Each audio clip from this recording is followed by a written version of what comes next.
550. Welcome back to the Todd and Oz Show.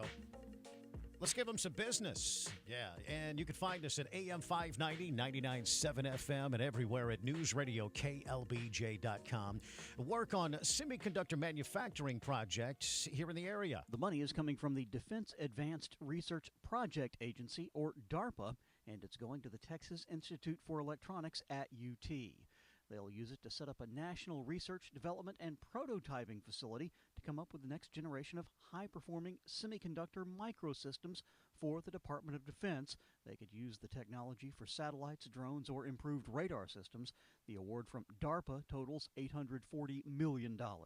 Stephen Pickering, TSN News. The state of Texas setting a new employment record in June. Figures from the Texas Workforce Commission show that 15.3 million people in the state had jobs last month, and that's a new record.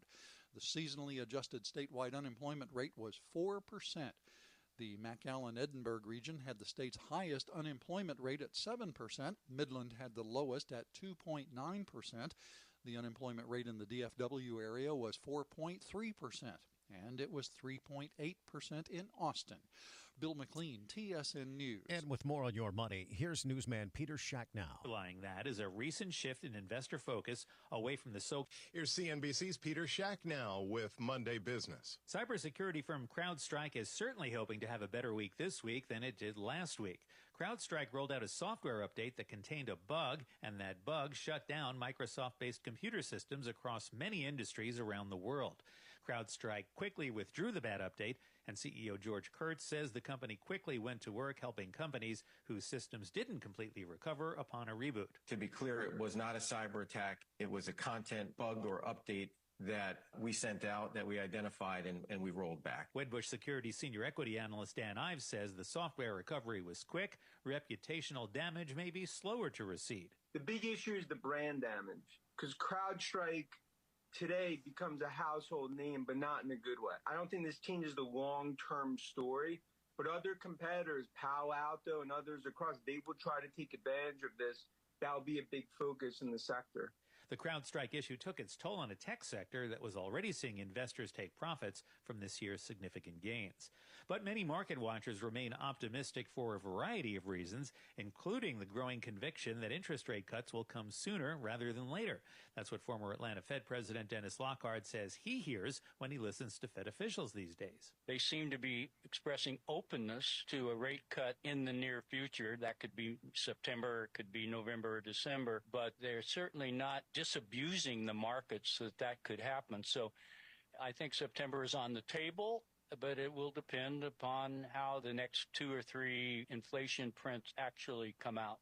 The next meeting of Fed policymakers is July 30th and 31st, with no one expecting any interest rate action at that meeting. Peter, given the big gains for the first half of the year back to Wall Street, and with the presidential election coming up, will investors become more bearish on stocks? Those are legitimate concerns, and you can add the fact that we're coming up on a few months, August, September, and October, which have had some very rough performances at times.